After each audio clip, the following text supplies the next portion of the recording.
How is it going, guys? Today we have got another worth it episode. A lot of you guys have been asking for more budget-friendly modifications, and it makes sense. Times are tough, and most people aren't spending as much money as they used to on car parts. So it doesn't get much more budget-friendly than a $35 lighting modification. Now, before we get into that, if you guys haven't already done so, make sure you hit that subscribe button. And if you want a chance to win a skate deck with my FRS on it and $100, check out the link above for details on how to enter. And yes, I do physically have the boards now, and seeing my car on something like this, it's pretty dang cool. Today, we are gonna be installing a DIY fourth brake light. I know there are aftermarket options out there, for example, these two that I've already tested, and there's another one from a company in Japan, I believe, but these are probably gonna be anywhere from $100, $200, maybe even $300, and not everyone wants to spend that type of money on a light. But $35, most people can swing $35. So let's open this up and take a look what's inside. I picked this up on Amazon. I'll leave a link down below if you want to do this yourself. We've got a set of instructions. We have the light itself. The wires are labeled besides the ground wire. We've got a hole saw to cut a hole in the OEM unit to install the light. And then we have a couple of these taps that I am not very fond of, so we're not gonna be using these. I actually went out and picked up some posit taps that we're gonna be using instead.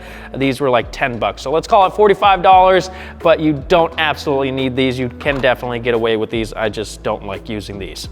Overseas, this light is usually a rear fog light, and then obviously you have the reverse lights on the sides, but in the States, this is just an empty reflector. So what we're gonna do is remove this, drill a hole in the bottom, and that's gonna allow us to install the new light. We'll route the wiring up to the tail light, and then we'll have our own fourth brake light. Underneath the bumper, there's gonna be 3 pop clips that we'll need to remove. Once those are out of the way, we can pull this cover off.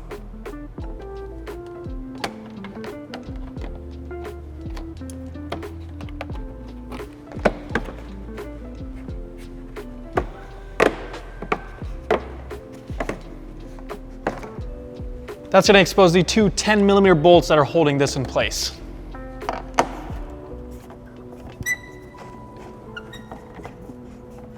Now we can pull this out. Make sure you get it unplugged over on the left side here. There we go. On the underside of the light, you can see the center portion where a light would usually go, it's blocked off. So we're gonna take the included hole saw and drill this out so we can install the new light. I'm gonna take a center punch and punch the center so the hole is aligned. And now we'll just carefully drill this out.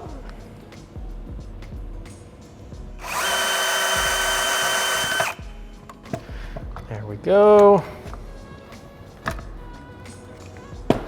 Okay, now obviously we have a bunch of plastic bits in the light now, so make sure you clean this out before you install your new light. If you have some compressed air you can blow in there, that would probably be very beneficial. I've got this all cleaned up, so what we need to do now is take the new light and stuff it into that hole. This is the hardest part of the whole project because it is a very tight fit. So take your time. It's gonna take a little bit of work to get this in here and seated correctly, but you wanna make sure you got a nice tight seal so you don't get any moisture in here. Like I said, be forewarned, this part sucks. Ugh. Fucking, come on. Ugh. I'm finding it's very helpful to use a small flathead screwdriver to help push in the edge while you push the light down. And then you just need to work your way around until each of the sides is in. Getting there. Okay, I think we just got it. Just wanted to give you guys a close-up of this now that I have everything seated. You can see that top edge of the grommet is all the way down to create a perfect seal. It's not sitting on the top of the edge of this plastic here. It's all the way down into the recess for the light. So I'm not worried about any moisture getting in there. Now we can go install this on the car. We're gonna route the wiring through the same hole that the OEM harness comes out of. Try and reach in here and get that pulled through.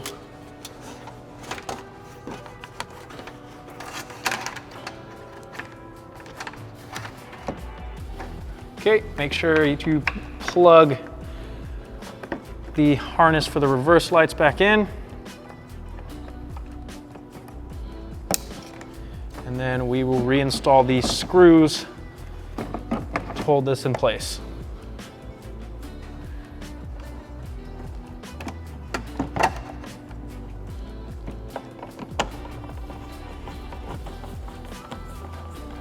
Now just replace the cover.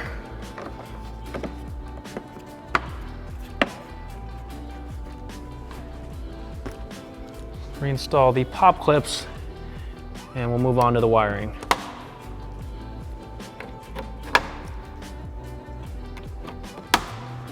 We're gonna be tapping into the taillight harness, so we need to remove the taillight so we can fish the wires up. So take a flathead screwdriver, we're gonna go into this edge here to pry this cover off.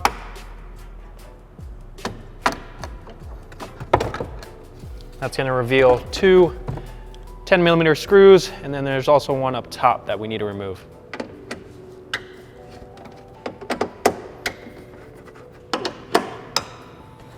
We're gonna wanna grab the taillight and work it back away from the car. Now, if this is your first time doing this, it's not gonna come out that easy. There's gonna be a clip on the side right here and one right here that's gonna wanna pop out. So it needs to slide straight back off of this clip, and this clip needs to pop out. And then I'm going to disconnect this. There we go. With the taillight removed, you're gonna want to slide something down to the bottom of the bumper from the top, and we're gonna tie or tape the wires to it and pull it up here so that we can tap it into the wires for the taillight. All right, let's see if this works.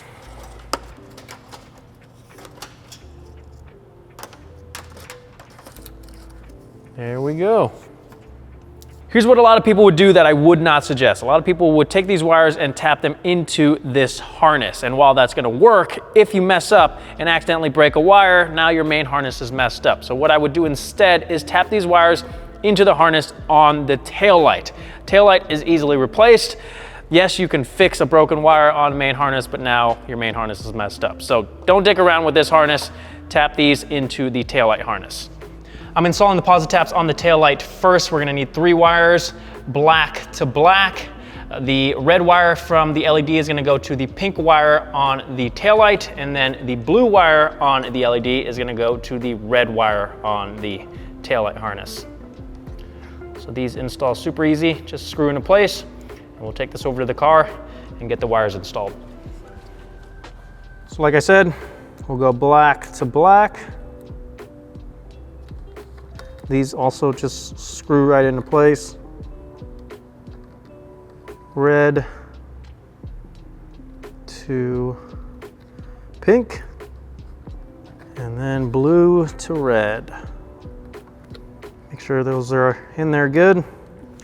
Then we can plug the taillight in and reinstall this taillight. Make sure that tab slides in correctly. Shouldn't be any resistance whatsoever. And then we'll reinstall all the screws, and we'll test to make sure this works right. All right, let's hop in the car and test this thing out.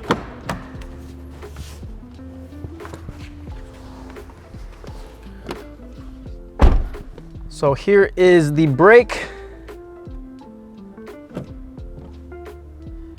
And then we'll turn on the lights, and it should be a dim light to match the taillights. And once I step on the brake, it should be a brighter light. So there's that dual LED function. Hopefully it's working. Let me know what you guys think. Personally, I like it. I'm a big fan of the OEM Plus type upgrades, the modifications that when you look at them, you can't tell right away whether the car came like that or not. This is definitely one of those. If you look at the reverse light with the light off, obviously, it looks essentially the same. If you look close, you can see the light. But like I said, it looks the same, but you've added the functionality and you have improved your visibility to others. So for $35 and about half an hour of your time, I'm all for it. Last thing I'd recommend to do is take a look underneath the car and zip tie the wires away. I've zip tied it to that harness right there, so we are good to go. And while we're down here, I'll give you guys an update on the suspension setup. Last week, we installed all the Cusco rear control arms, and I had some time to do a string alignment. If you guys are curious on how to do that, comment down below and we'll do a how-to video on that. But we've got the alignment pretty much dialed in where I want it, so I'm gonna lower the car and show you guys how the car sits now.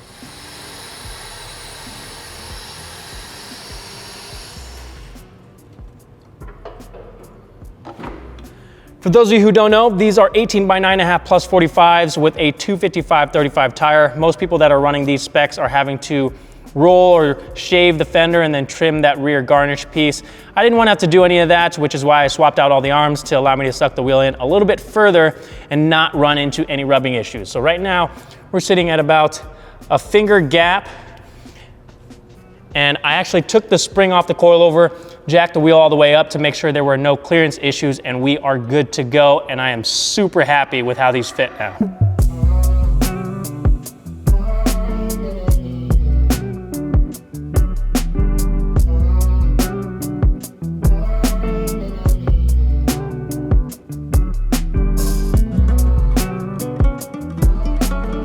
We didn't have to roll the fenders or trim that rear garnish piece, and everything just fits. It was completely worth swapping out all the arms. I wanted to minimize the amount of work that I had to do to the body, and I think we succeeded. Again, if you guys want an instructional video on how to do a string alignment at home, leave a comment down below. I'll also leave a link to the light that we installed in the description.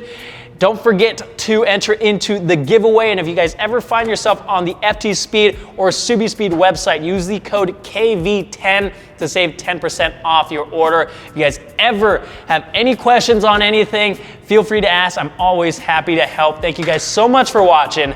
I'll see you guys next time. Check, check, test, 1, 2. Let's do this. Doesn't get much more budget, but just fits. Everything fits. God damn it.